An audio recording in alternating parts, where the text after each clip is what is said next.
Tras una carrera de obstáculos que dura unas 10 horas, un espermatozoide fertiliza el óvulo. Inmediatamente se sella la membrana de superficie para impedir la entrada de ningún otro espermatozoide y se completa la división cromosómica del óvulo. La célula resultante poseerá el número normal de cromosomas de la especie humana.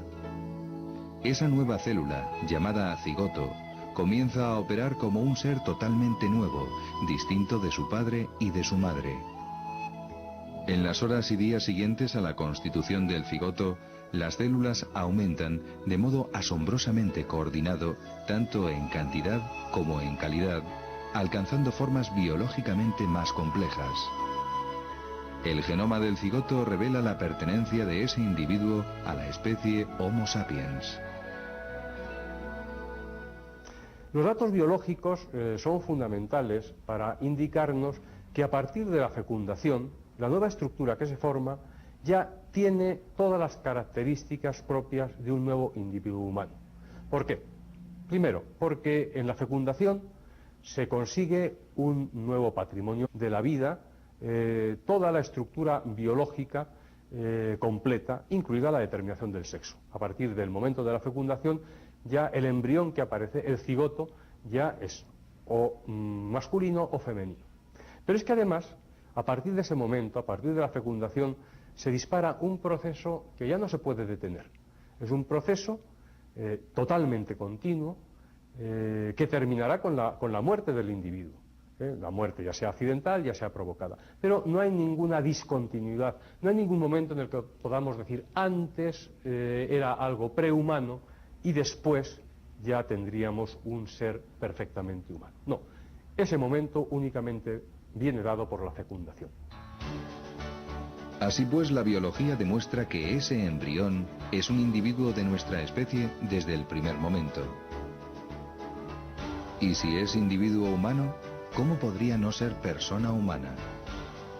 Desde la fecundación disfruta de una nueva vida que no es la de su padre ni la de su madre, sino la de un nuevo ser humano que solo necesita tiempo y alimento para convertirse en adulto. ¿Y cómo llegaría a ser humano si no lo hubiera sido desde el primer minuto? Y si es humano es tan persona como nosotros, pues comparte nuestra misma naturaleza.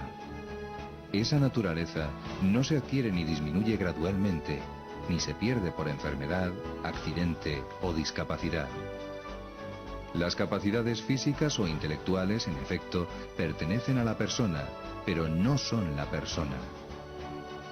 Si no comprendemos que un mongólico es tan persona y tan hijo de Dios como un premio Nobel, somos unos ignorantes proclives a caer en el racismo genético.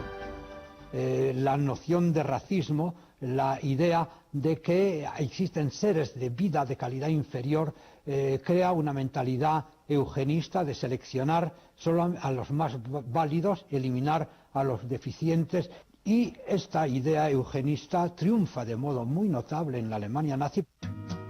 Desgraciadamente no se trata de fantasmas del pasado. La nueva eugenesia está adquiriendo un desarrollo espectacular con las técnicas de fecundación in vitro y en concreto con el diagnóstico preimplantatorio. En estos momentos, los embriones que son implantados en el útero son sometidos previamente a un análisis para determinar qué enfermedades o propensiones puede tener cada individuo. De este modo, si el individuo no es capaz de superar ese, entre comillas, control de calidad, ni tan siquiera tiene derecho a vivir.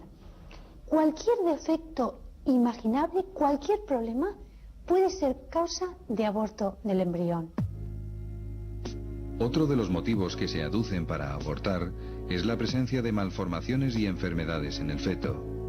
Es comprensible que los padres puedan considerar de modo dramático esa probabilidad. Pero sería ilógico e inmoral pensar que el remedio sea matar a su hijo.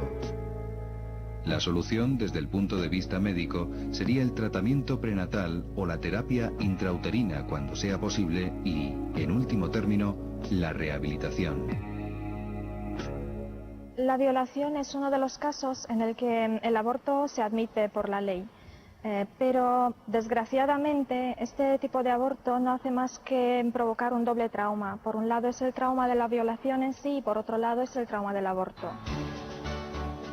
En cambio, acoger esa nueva vida inocente eclipsa el acto infame con el gesto más noble que puede realizar una madre. Este hecho le vaya a ir curando el primer trauma, el de haber sido violada. El supuesto que encubre el 98% de los abortos en España es el peligro para la salud psíquica de la madre, amenazada por el nasciturus. Menos esgrimido es el argumento del peligro para la salud física de la embarazada. Son los casos en que la mujer enfermedades del corazón, renales, nerviosas, de la sangre, etc., y descubre estar embarazada. Entonces se propone abortar para que su salud no empeore a lo largo de la gestación, ya que el embarazo podría llegar a poner en peligro incluso su vida. Aun en los pocos casos en que ese riesgo fuese real y grave, abortar sería ilícito si se actúa directamente contra el feto y no contra la enfermedad de la madre. Se mataría así a alguien sano, el niño en gestación, para aliento de la madre enferma, no para sanarla. Es un error llamar a esto aborto terapéutico, pues el médico no realiza ninguna acción terapéutica sobre la enfermedad materna. Ciertamente hay enfermedades que pueden agravarse con el embarazo, quizá de forma permanente. Pero estas enfermedades de la madre se controlan cada vez mejor y la medicina reduce cada vez más los riesgos para su salud en caso de embarazo. Gracias a los avances actuales, rara vez se plantea el dilema de salvar a la madre a costa del hijo. En cualquier caso, el aborto directamente provocado nunca es éticamente lícito.